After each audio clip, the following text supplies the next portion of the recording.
तो क्या फर्क पड़ता है। जब हम आप मानव के जीवन में आए हैं, इस सामान्य जिंदगी में जीते हैं, किसी न किसी रिश्तों के रूप में जीते हैं और मौका मिला कि शिव को गुरु बना लें।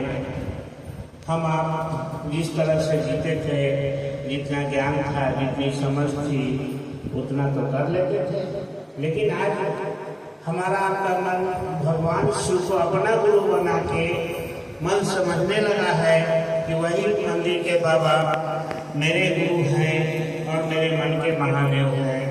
यह पूर्णतः आध्यात्मिक कार्यक्रम है।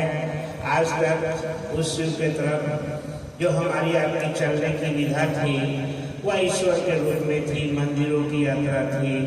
मंदिर में शिवलिंग को देखकर, तस्वीर को देखकर हम आप उनके सामने उनकी पूजा अर्चना, आरती स्तुति करते हैं, उनका वंदन करते हैं।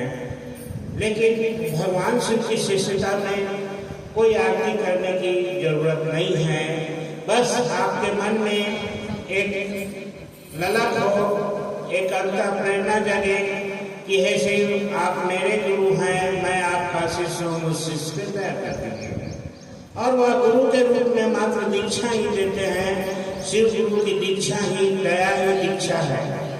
और हम आप उस गुरु के चेला हैं जो बहुत ऊंचाई पे बैठा है और हम आप उनसे रिश्ता बनाए हैं। एक सामान्य मानव के रूप में, भोगी जीवन के रूप में, जो सामान्य जीवन में आज तक भारतीय इतिहास में अध्यात्म की ऐसी कोई परंपरा नहीं थी, अध्यात्म का कोई ऐसा पथ नहीं था जो भगवान शिव को गुरु बना के एक सामान्य भोगी का जीवन का आदमी पिता के रूप में, पत्नी के रूप में, भाई के रूप में, किसी भी रिश्ते के रूप में जीता हो, पुरुष हो स्त्री हो, कोई मतलब नहीं, वह शिव को गुरु बना सकता है। एक एक व्यक्ति के जीवन में गुरु की आवश्यकता है। हम आप गुरु की महत्ता को ही नहीं जाने हैं, मात्र स्कूल की कॉलेज गए हैं और लौकिक जीवन का ज्ञान लिए हैं, उससे हमारी आपकी लौकिकता प्राप्त होती है, घर बनता है, मकान बनता है, जीवन की सारी सुख सुविधाएं आती है। लेकिन हम मानवों का मूल अस्तित्व है क्या, हम आप आए किस लिए हैं और चले कैसे जाएंगे, इसको थोड़ा सा समझना होगा। और इसी को समझने की कला को अध्यात्म कहते हैं। और भगवान शिव से बड़ा कोई आध्यात्मिक गुरु नहीं होता है, क्योंकि हम आप वह निराकार सत्ता जो हमारी आपके चेतना के रूप में, अंशों के रूप में, एक एक मानव में, एक एक जीव में समाहित है, लेकिन हमको आपको पता नहीं।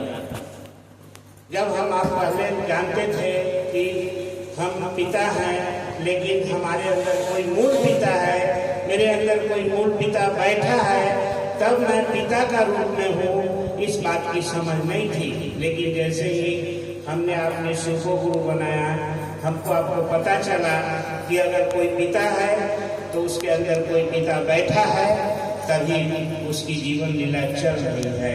अगर कोई माँ है तो उसके अंदर कोई माँ बैठी है, तब उसकी जीवन लीला चल रही है। एक एक व्यक्ति के अंदर यह अस्तित्व बोध खड़ा हो जाए, मूल कर्ता की तलाश शुरू हो जाए, अपने अंदर मूल कर्ता की तलाश करना ही अध्यात्म है। और शिव से बड़ा कोई गुरु नहीं है।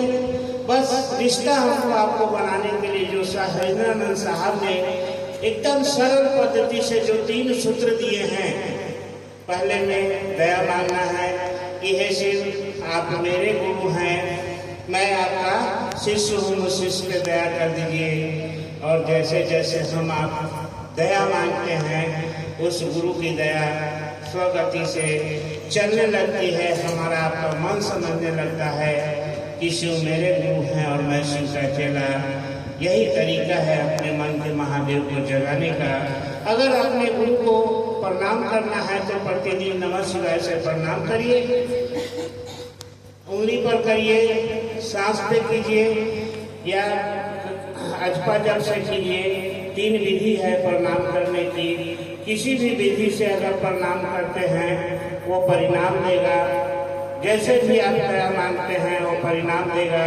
परिणाम देगा तभी तो हम आप किसी को संदेश दे सकते हैं।